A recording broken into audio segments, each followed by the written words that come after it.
प्रधानमंत्री ने digital India के तहत प्रौद्योगिकी के इस्तेमाल के गिनाए फायदे। पारदर्शिता को मिला बढ़ावा, गरीबों के जीवन को सशक्त बनाने का बना माध्यम।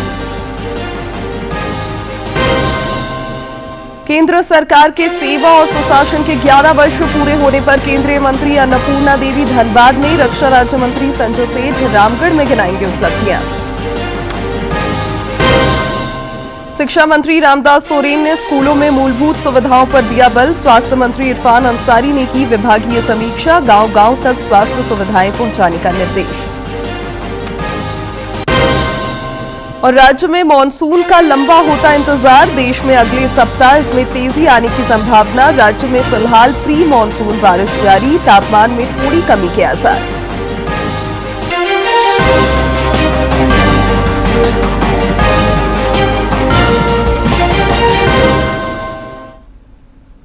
नमस्कार, प्रादेशिक समाचार में आपका स्वागत है। मैं हूं शिवानी कुमारी और अब समाचार विस्तार से।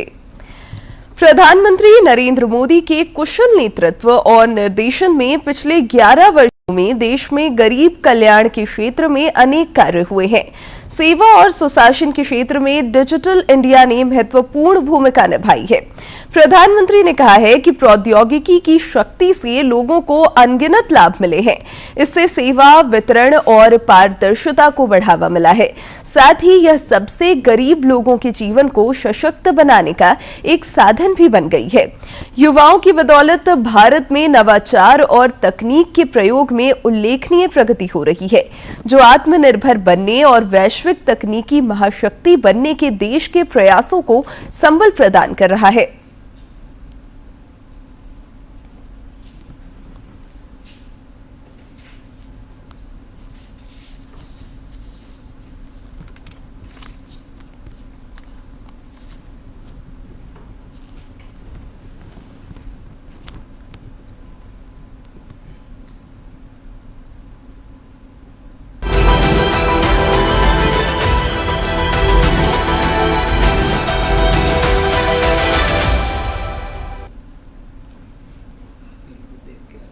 भारत में पिछले 11 वर्षों में डिजिटल क्रांति से हर क्षेत्र में सकारात्मक बदलाव आया है।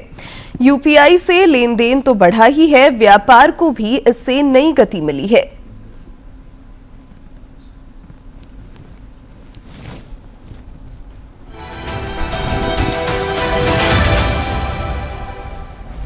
I dream of a digital India where high-speed digital highways unite the nation. I dream of a digital India where government is open and governance is transparent. I dream of a digital India where the world looks to India for the next big idea.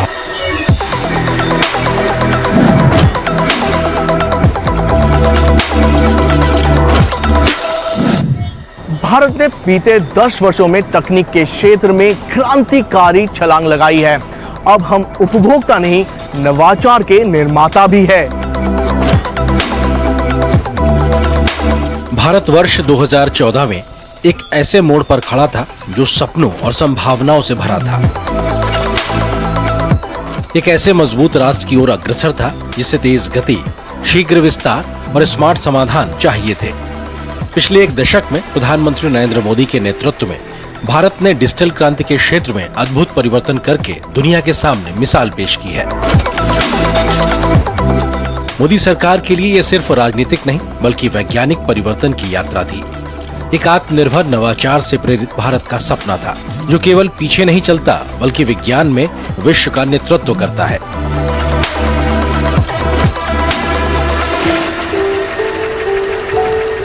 Technology ने गांवों से लेकर महानगरों तक की दूरियों को सीमित कर दिया है, भाषा, संसाधनों और अवसरों की खाई को पाट दिया है।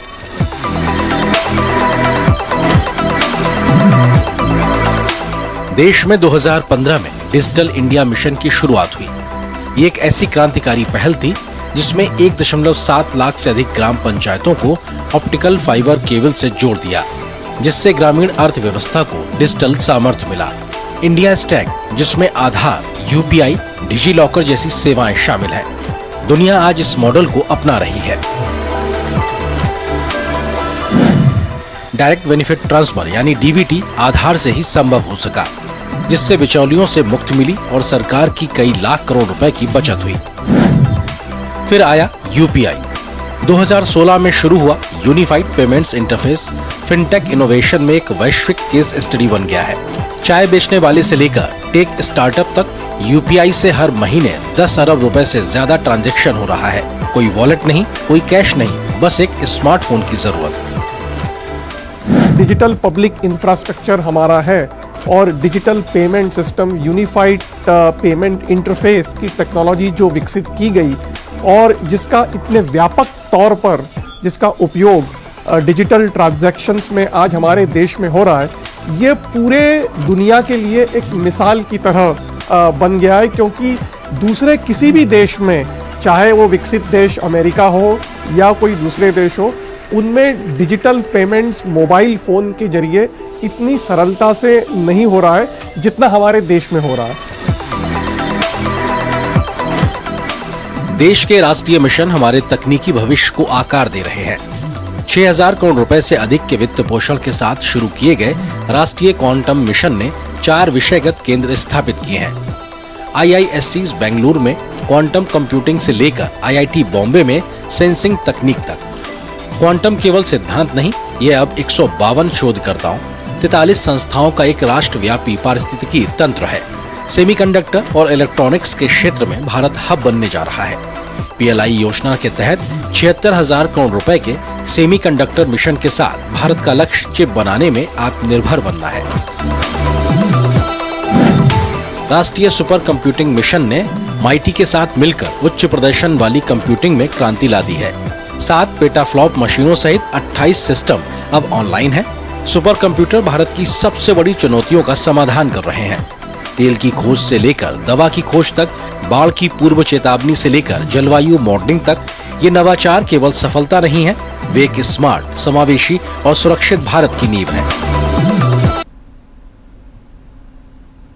केंद्रीय मंत्री अन्नपूर्णा देवी ने डिजिटल इंडिया से देश में आए बदलाव की सराहना की है। उन्होंने कहा कि स्कॉलरशिप से लेकर किसान सम्मान निधि तक हर सहायता अब एक क्लिक पर सीधे लाभुकों तक पहुंच रही है। नया भारत डिजिटल सोच के साथ बड़ा हो रहा है और विकसित भारत की नींव मजबूत कर रहा है। केंद्रीय मंत्री आज धनबाद में केंद्र सरकार के सेवा और सुशासन के 11 वर्षों की उपलब्धियां भी गिनाएंगी।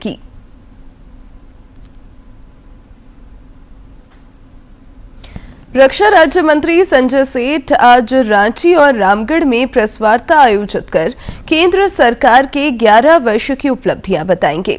इस दौरान वे प्रदर्शनी का भी उद्घाटन करेंगे।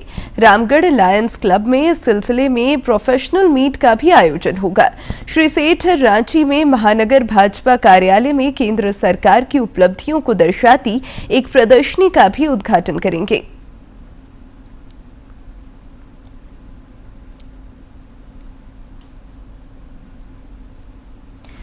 वनवासी कल्याण केंद्र की ओर से आज राजभवन में कार्यक्रम का आयोजन किया गया, जिसमें सुदूरवर्ती क्षेत्रों में शिक्षा के प्रचार प्रसार पर वक्ताओं ने जोर दिया। राज्यपाल संतोष कुमार गंगवार ने वनवासी कल्याण केंद्र के कार्यों की सराहना की।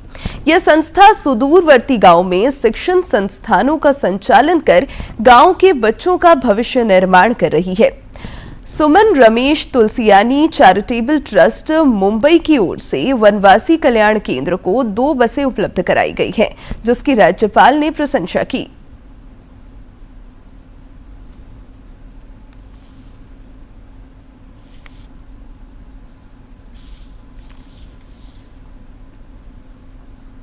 विद्यालय के लिए 2 नई बसें प्राप्त हो रही हैं। ये बसें केवल बच्चों को विद्यालय तक नहीं पहुंचाएंगे, बल्कि शिक्षा और परिवर्तन की दिशा का प्रतीक भी बनेगी। मित्रों, आपका प्रयास सिद्ध करता है यदि संघर्ष क्षेत्रों में भी शिक्षा का दीप जलाया जाए तो वहां से ज्ञान, सेवा और आत्मबल की लौ उठ सकती है। ये केवल एक संगठन की उपलब्ध नहीं, ये झारखंड की चेतना का जागरण है। शिक्षा मंत्री रामदास सोरेन ने शिक्षा के क्षेत्र में गुणात्मक सुधार पर जोर दिया है, साथ ही ढांचागत संरचना के विकास पर भी बल दिया है। उन्होंने पूर्वी सिंहभूम बहरागोड़ा में नवनिर्मित मॉडल विद्यालय भवन का उद्घाटन करते हुए कहा कि राज्य सरकार ने 20 अपूर्ण मॉडल स्कूलों को पूर्ण करने का लक्ष्य रखा है। श्री सोरेन ने स्कूलों में बेहतर मूलभूत सुविधाओं पर भी जोर दिया, साथ ही शिक्षा को सर्वसुलभ बनाने की बात कही। उन्होंने कहा कि राज्य में शिक्षक बहाली की प्रक्रिया शुरू की गई है, जिससे शिक्षकों की कमी दूर होगी। स्वास्थ्य मंत्री इरफान अंसारी ने रांची में एक उच्च स्तरीय बैठक के दौरान केंद्र और राज्य प्रायोजित योजनाओं की प्रगति की समीक्षा की। इस दौरान उन्होंने राज्य में बेहतर स्वास्थ्य सुविधाओं पर जोर दिया ताकि मरीजों को इलाज के लिए बाहर न जाना पड़े। श्री अंसारी ने जोर देकर कहा कि गांव-गांव तक स्वास्थ्य सुविधाएं पहुंचाई जाए ताकि मरीजों को स्थानीय स्तर पर चिकित्सा सेवा मिल सके। उन्होंने सभी स्वास्थ्य संस्थानों में जरूरी सुविधाओं की उपलब्धता पर भी बल दिया। स्वास्थ्य मंत्री ने सरकारी अस्पतालों में अनाधिकृत मीडिया कर्मियों का प्रवेश रोकने के भी निर्देश दिए। रांची में कल call to community Indo German dialogue का आयोजन हुआ, जिसे जर्मनी के राजदूत डॉक्टर फिलिप एकरमैन समेत अन्य वक्ताओं ने संबोधित किया।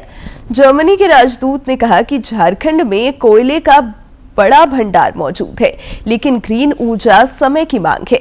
जर्मनी में पिछले 4-5 दशकों से इस दिशा में काफी काम हो रहा है। जर्मनी के राजदूत ने कहा कि उस मॉडल को झारखंड में भी अपनाया जा सकता है। जेटेट परीक्षा में स्थानीय भाषा की अनिवार्यता पर इंडी गठबंधन दलों के नेताओं ने सवाल उठाने शुरू कर दिए हैं। वित्त मंत्री राधाकृष्ण किशोर ने मुख्यमंत्री हेमंत सोरेन को पत्र लिखकर पलामू और गढ़वा में भोजपुरी तथा हिंदी को अनिवार्य भाषा बनाए जाने का सुझाव दिया है। उन्होंने इस संबंध में सीएम के समक्ष कई तर्क भी रखे हैं।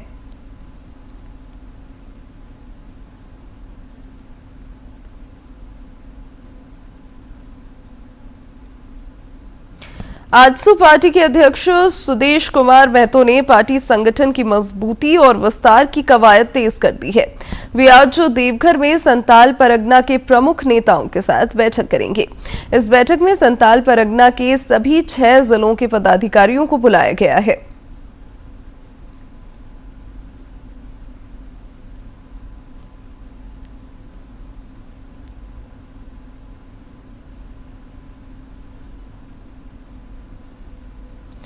पूर्व मुख्यमंत्री चंपाई सोरेन ने सरायकेला खरसावा में रथ यात्रा की तैयारियों का जायजा लिया। भगवान जगन्नाथ की रथ यात्रा के लिए यहां बिहार झारखंड का सबसे बड़ा रथ बनाया जा रहा है, जिसके निर्माण पर अब तक लगभग 65 लाख रुपए खर्च किए जा चुके हैं। सरायकेला खरसावा में कल स्नान यात्रा का भी आयोजन हुआ। पूर्व मुख्यमंत्री ने जगन्नाथ मंदिर में पूजा अर्चना करने के बाद ओडिशा के कलाकारों द्वारा प्रस्तुत सांस्कृतिक कार्यक्रम में भी हिस्सा लिया।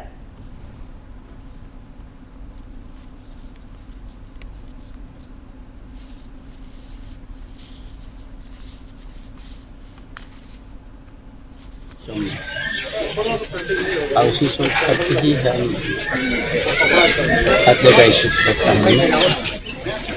अपना मन से दिल से हमने संकट करते हैं, क्योंकि मानव जीवन में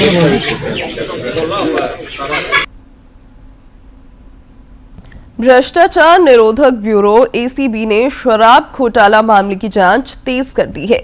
एसीबी 3 आरोपियों को रिमांड पर लेकर आज से पूछताछ कर रही है। एसीबी ने तीनों से पूछताछ के लिए 4 दिनों की रिमांड मांगी थी, पर अदालत ने 2 दिनों की रिमांड पर सहमति दी है।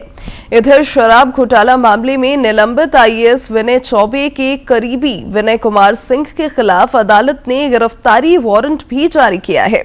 वहीं विनय कुमार चौबे की याचिका पर कल झारखंड हाईकोर्ट में सुनवाई हो सकती है। उन्होंने अपनी गिरफ्तारी और एसीबी की कार्रवाई को चुनौती देते हुए सभी आरोपों को बेबुनियाद बताया है। खूंटी के जनजातीय बहुल गांव के कायाकल्प के लिए धरती आबा जनजातीय ग्राम उत्कर्ष अभियान चलाया जाएगा। इस सिलसिले में जिला स्तर पर 14 जून को कार्यशाला भी प्रस्तावित है। 15 से 30 जून तक जिले के 403 चयनित गांवों में विशेष शिविर भी लगाई जाएगी। जैसे सड़क, जल, स्वास्थ्य, दूरसंचार, एक्स्ट्रा जितनी भी योजनाएं का है, सभी योजनाओं को कन्वर्जेंस करके और इसको उस गांव को सभी योजनाओं से लाभ दिलाकर उसको सैचुरेट करना है। सरकार की सभी लाभों से हम लोग आच्छादित करने का प्रयास किए हैं। इसके अतिरिक्त ये जो धरती आबा जनजातीय ग्राम उत्कर्ष अभियान है, उसमें भी इन लोग को विशेष प्राथमिकता के साथ उसके गांव और टोलों में जो है शिविर लगाते हुए उनका जो गैप है और जो वैसे व्यक्ति जो लाभ से वंचित हुए हैं उनको हम लोग चिन्हित करेंगे और उनको जो है सरकारी योजनाओं से हम लोग लाभान्वित करेंगे।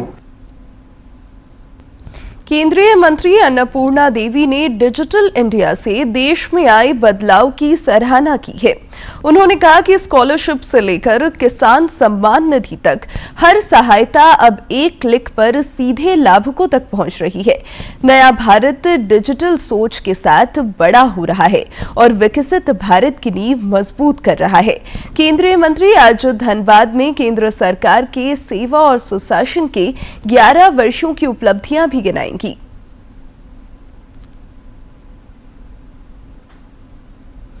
रक्षा राज्य मंत्री संजय सेठ आज रांची और रामगढ़ में प्रेस वार्ता आयोजित कर केंद्र सरकार के 11 वर्ष की उपलब्धियां बताएंगे।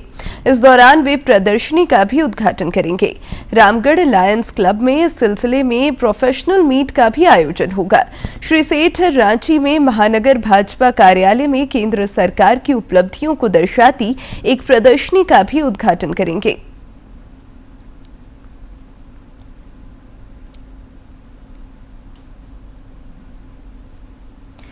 वनवासी कल्याण केंद्र की ओर से आज राजभवन में कार्यक्रम का आयोजन किया गया, जिसमें सुदूरवर्ती क्षेत्रों में शिक्षा के प्रचार प्रसार पर वक्ताओं ने जोर दिया। राज्यपाल संतोष कुमार गंगवार ने वनवासी कल्याण केंद्र के कार्यों की सराहना की। यह संस्था सुदूरवर्ती गांव में शिक्षण संस्थानों का संचालन कर गांव के बच्चों का भविष्य निर्माण कर रही है। सुमन रमेश तुलसियानी चैरिटेबल ट्रस्ट मुंबई की ओर से वनवासी कल्याण केंद्र को 2 बसें उपलब्ध कराई गई हैं, जिसकी राज्यपाल ने प्रशंसा की।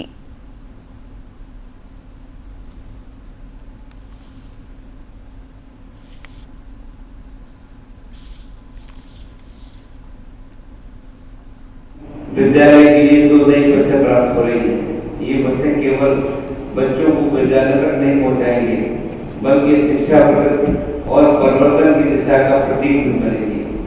मित्रों, आपका प्रयास सिद्ध करता है यदि संघर्षशील क्षेत्रों में भी शिक्षा का दीप जलाया जाए तो वहां से ज्ञान, सेवा और आत्मबल की लौ उठ सकती है। ये केवल एक संग्रह की उपलब्ध नहीं, ये झारखंड की चेतना का जागरण है।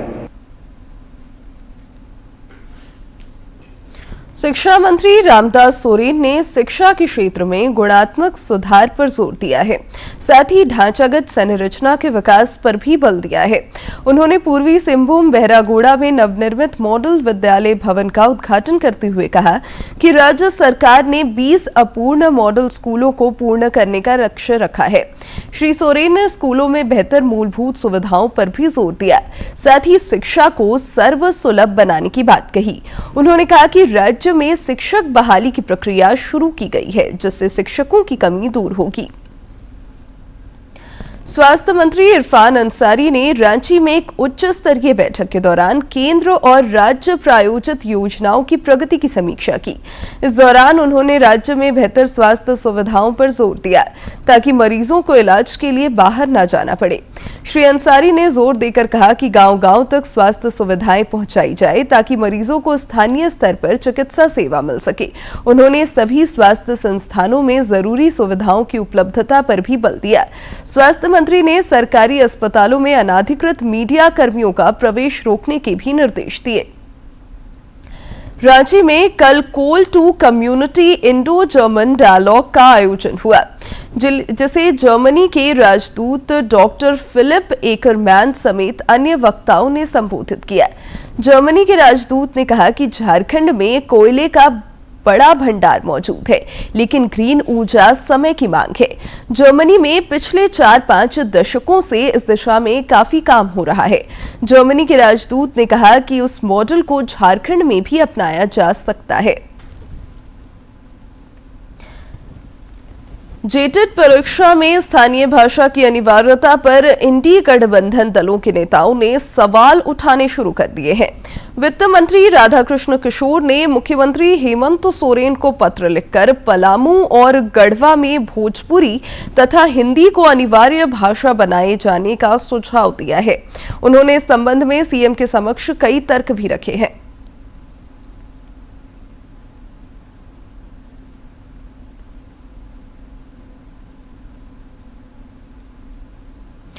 आजसू पार्टी के अध्यक्ष सुदेश कुमार महतो ने पार्टी संगठन की मजबूती और विस्तार की कवायद तेज कर दी है। वे आज देवघर में संताल परगना के प्रमुख नेताओं के साथ बैठक करेंगे। इस बैठक में संताल परगना के सभी 6 जिलों के पदाधिकारियों को बुलाया गया है।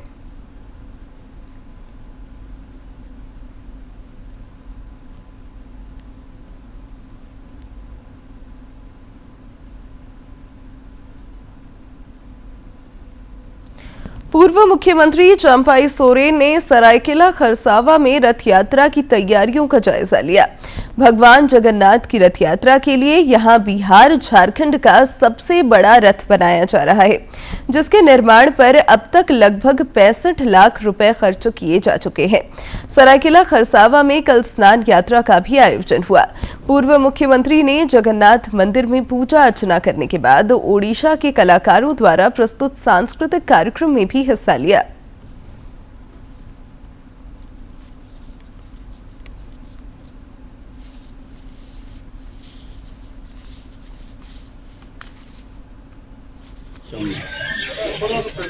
उसी सोच करके ही हम हर जगह अपना मन से दिल से हमने कंडक्ट करते हैं, क्योंकि मानव जीवन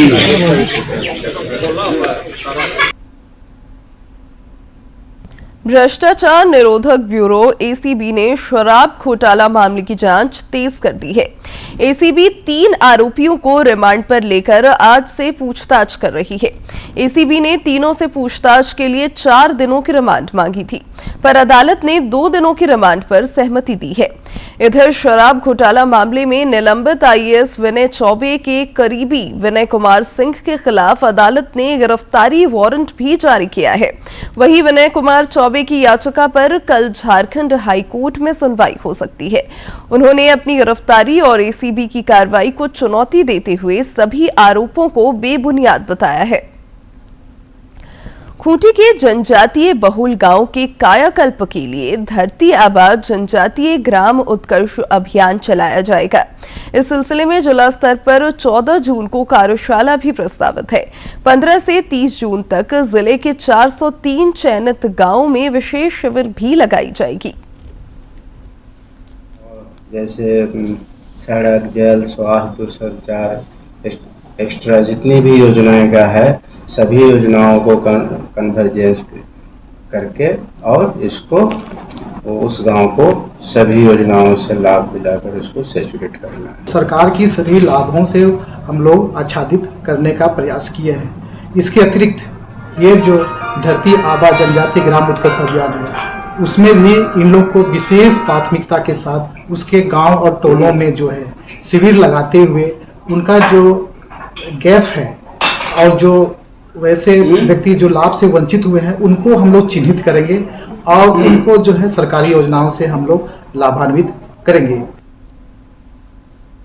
संकल्प अभियान के माध्यम से खूंटी के किसानों को उन्नत कृषि की जानकारियां दी जा रही है, ताकि वे उत्पादन और आय बढ़ा सकें।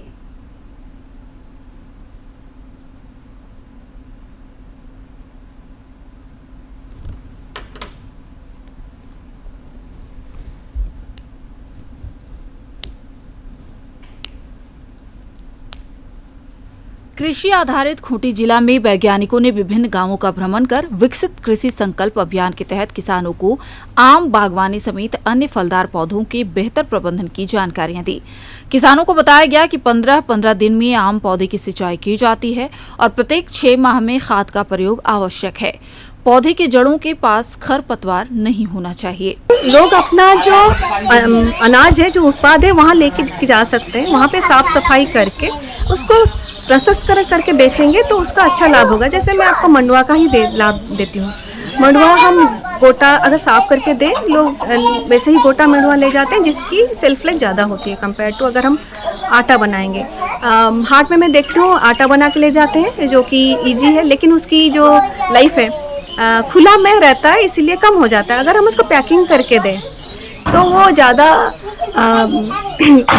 साफ सफाई में होगा, लोग ज़्यादा उसको खरीदने की इच्छा रखेंगे। बैंक ऑफ इंडिया के एलडीएम ऋषिकेश कुमार ने बताया कि बैंक से किसानों को केसीसी लोन दिया जाता है। केसीसी लोन के माध्यम से अन्नदाता उन्नत तकनीकों का इस्तेमाल कर आर्थिक रूप से सशक्त बनते हैं। पेंशन होता है तो आप साल में एक बार कम से कम वो पूरी राशि जो उसमें इंटरेस्ट लगती है वो आपको उसके साथ एक दिन के लिए, यानी अगर शाम को 4 बजे अगर कैश बंद होता है तब 3 बजे तक जा करके वो आप जमा कर दो, ठीक है। दूसरे दिन क्या होगा कि आपका जो अमाउंट है, इंटरेस्ट अमाउंट, वो कट जाएगा और फिर अब जो प्रिंसिपल अमाउंट है, मूलधन है, आप फिर से निकाल सकते हैं। राज्य के अन्य जिलों में भी विकसित कृषि संकल्प अभियान से लगातार किसान जुड़ रहे हैं। उम्मीद की जानी चाहिए कि इस अभियान से कृषि विकास की असीम संभावनाओं वाले प्रदेश झारखंड में कृषि प्रक्षेत्र नई ऊंचाई और नए मुकाम हासिल करेगा। खूंटी से ज्योत्सना की रिपोर्ट। केंद्र सरकार द्वारा कृषि प्रक्षेत्र के विकास के लिए अनेक पहल किए जा रहे हैं। विकसित कृषि संकल्प अभियान के सिलसिले में केंद्रीय कृषि मंत्री शिवराज सिंह चौहान ने आज गुजरात के सूरत में सम्मेलन में शिरकत की। इस दौरान श्री चौहान ने कहा कि केंद्र सरकार कृषि विकास और किसान कल्याण को लेकर प्रतिबद्ध है। जलवायु कैसी है, माटी में कौन कौन से पोषक तत्व है, कितना जिंक है, कितना नाइट्रोजन है, कितना पोटास है, कितना ऑर्गेनिक कार्बन है, और उसके हिसाब से कौन सी फसल ठीक होगी, कौन से बीज ठीक रहेंगे, अगर वायरस का अटैक रहे तो उनका मुकाबला कैसे करना है, तो ये बताएंगे भी और किसान जो बताएंगे वो सुनेंगे भी, क्योंकि कई बार कई चीजें लैब में बैठ के पता नहीं चलती। अभी हमने एक कृषि चौपाल लगाया प्राकृतिक खेती करने वाले किसानों के साथ। मैं बधाई देना चाहता हूं मुख्यमंत्री जी आपको, शानदार काम प्राकृतिक खेती के क्षेत्र में गुजरात की सरकार कर रही है। किसान चमत्कार कर रहे हैं हमारे, और केवल प्राकृतिक खेती में नहीं, गुजरात ने तो कई चीजों में कमाल किया है। रेल मंत्री अश्विनी वैष्णव ने बीएसएफ जवानों को टूटे फूटे कोच उपलब्ध कराने के मामले को गंभीरता से लेते हुए बड़ी कार्रवाई की है। रेल मंत्री अश्विनी वैष्णव ने बीएसएफ के जवानों को पुरानी और टूटे फूटे कोच वाली ट्रेन उपलब्ध कराए जाने की घटना को गंभीरता से लिया है। इस मामले में लापरवाही बरतने वाले अलीपुर द्वार कोचिंग डिपो के अधिकारी और इस रेलवे मंडल 3 के 3 इंजीनियरों को तत्काल प्रभाव से निलंबित कर दिया गया है। रेल मंत्री ने कहा कि सुरक्षा बलों की गरिमा और सुविधा सर्वोपरि है। इस प्रकार की लापरवाही किसी भी स्तर पर बर्दाश्त नहीं की जाएगी। अमरनाथ यात्रा की सुरक्षा में तैनाती के लिए सीमा सुरक्षा बल के जवानों की एक टुकड़ी को त्रिपुरा के उदयपुर से जम्मू भेजा जाना था। इसके लिए रेलवे की ओर से जर्जर ट्रेन उपलब्ध कराई गई थी। बीएसएफ जवानों के लिए अब अगरतला से एक विशेष ट्रेन चलाई जाएगी, जिसमें उनकी सुविधा और सम्मान का पूर्ण ध्यान रखा जाएगा। रेल मंत्रालय ने पूरे मामले की जांच के आदेश दे दिए हैं और ये सुनिश्चित किया जा रहा है कि भविष्य में इस प्रकार की घटना दोबारा न हो।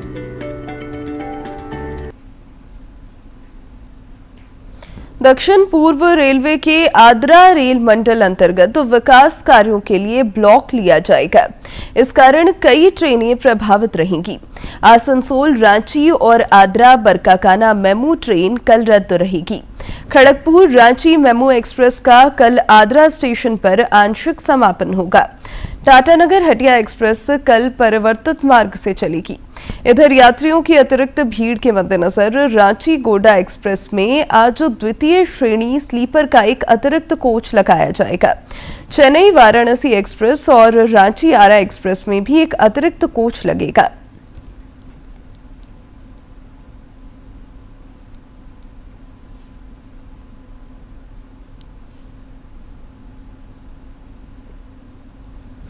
तत्काल रेल टिकट बुकिंग में रेलवे ने बड़ा बदलाव किया है। नई व्यवस्था के तहत 1 जुलाई से IRCTC की वेबसाइट या ऐप से वे यूजर ही टिकट बुक करा सकेंगे जिन्होंने आधार के जरिए वेरिफिकेशन कराया हो। IRCTC अकाउंट से आधार कार्ड आपके लिंक होने चाहिए जिससे कि आपकी टिकट बुक हो सके और ये नियम लागू किए जाएंगे 1 जुलाई से। तत्काल बुकिंग के लिए अब आधार कार्ड भी जरूरी है। आपको अगर आधार लिंक नहीं है तो फिर आप बुकिंग नहीं कर पाएंगे। सीधे तौर पर ये बड़ा कदम इस वक्त उठाया गया है और खास तौर पर जो दलाल हैं उनसे बचने के लिए ये अहम कदम उठाया गया। 1 जुलाई से टिकट बुक करने के लिए अब आधार वेरिफिकेशन जरूरी होगा। 15 जुलाई से बुकिंग के दौरान OTP बेस्ड आधार ऑथेंटिकेशन भी जरूरी होगा, यानी कि जब आप कोई भी टिकट बुक करेंगे तो एक OTP आपके मोबाइल नंबर पर आएगा जिसके साथ आधार आपका लिंक है और उस OTP को डालने के बाद में ही आप अपनी टिकट को बुक कर पाएंगे। तो जो लोग एजेंट हैं जो इसके काम करते हैं टिकट बुकिंग का, 30 मिनट की देरी से अब वो अपनी टिकट बुक कर पाएंगे। जो तत्काल की टिकट होती है अब 30 मिनट बाद उनके लिए वो विंडो खुलेगी। प्रक्रिया शुरू होते ही वो अपनी बुकिंग नहीं कर पाएंगे जो एजेंट्स होते हैं, लेकिन इसके साथ ही AC क्लास और साथ ही बुकिंग समय जो है वो 10 बजे का हो गया है। सरायकेला खरसावां जिले के आदित्यपुर अंतर्गत केंद्रीय रिजर्व पुलिस बल के बटालियन मुख्यालय में कल वृहद पौधारोपण कार्यक्रम आयोजित हुआ। इस अवसर पर फलदार और औषधीय पौधों को लगाया गया। इस दौरान सभी ने एक स्वर में प्रकृति की रक्षा और पर्यावरण संरक्षण का संकल्प लिया। मौके पर CRPF के डिप्टी कमांडेंट मनीष कुमार सहित कई गणमान्य लोग मौजूद थे।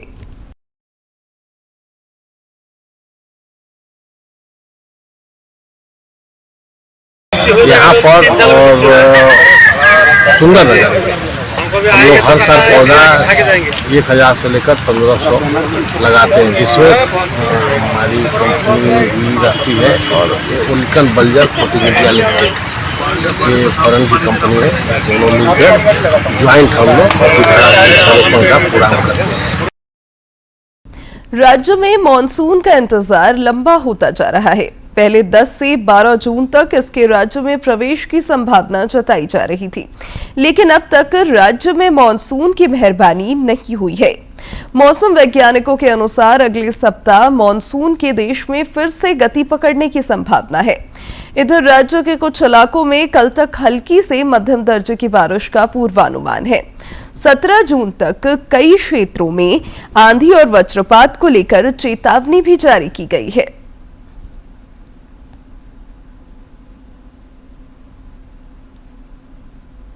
खेल जगत की महत्वपूर्ण खबरों को देखते हैं फटाफट अंदाज में।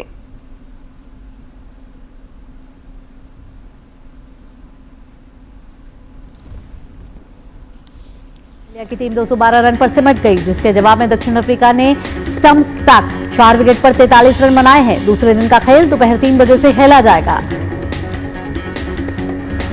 ऑस्ट्रेलिया के बल्लेबाज स्टीव स्मिथ ने लॉर्ड्स क्रिकेट ग्राउंड पर मेहमान बल्लेबाज के तौर पर लॉर्ड्स के मैदान पर टेस्ट मैचों में सर्वाधिक रन बनाने का नया रिकॉर्ड बनाया। स्मिथ ने अपने साथी ऑस्ट्रेलियाई वॉरेन बार्टसले के 7 पारियों में 115 की औसत से 575 रन के रिकॉर्ड को पीछे छोड़ दिया।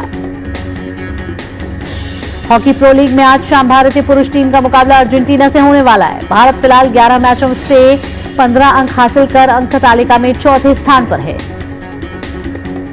रोहन बोपन्ना ने बेल्जियम में सैंडर गिल के साथ मिलकर ATP 250 boss open tennis tournament के पुरुष युगल के क्वार्टर फाइनल में प्रवेश किया है। वहीं एन श्रीराम बालाजी और युकी भांबरी को हार का सामना करना पड़ा। और अब कुछ खबर राज्य के विभिन्न जिलों से फटाफट अंदाज में।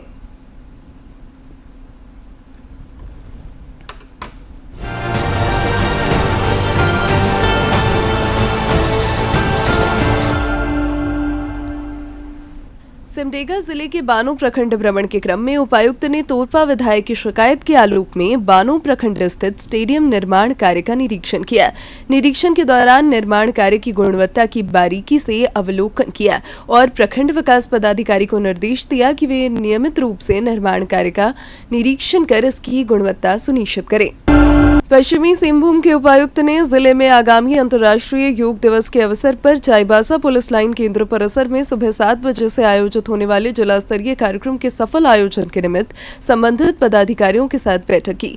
कार्यक्रम के संचालन को लेकर आवश्यक व उचित दिशा निर्देश दिए। धनबाद के उपायुक्त की अध्यक्षता में जल स्रोतों के संरक्षण, अतिक्रमण की रोकथाम तथा प्रदूषण मुक्त बनाए जाने को लेकर टास्क फोर्स की बैठक आयोजित की गई। इस दौरान तालाबों एवं सरकारी जमीन की सूची 1 सप्ताह में समर्पित करने का निर्देश किया।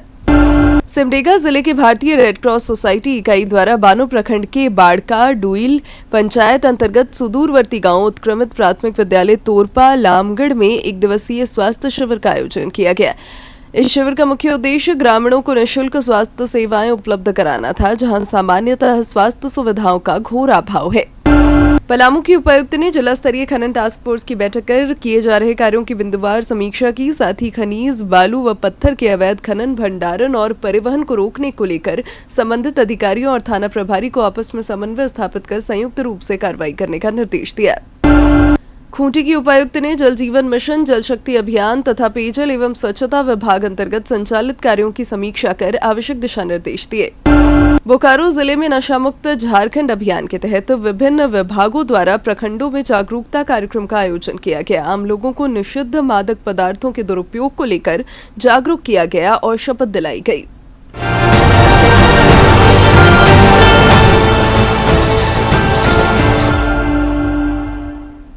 और अब अंत में मुख्य समाचार एक बार फिर।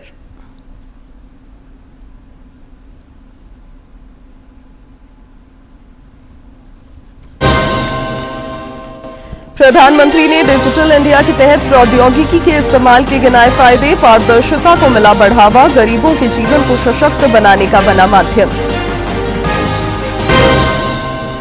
केंद्र सरकार के सेवा और सुशासन के 11 वर्ष पूरे होने पर केंद्रीय मंत्री अन्नपूर्णा देवी धनबाद में, रक्षा राज्य मंत्री संजय सेठ रामगढ़ में गिनाएंगे उपलब्धियां।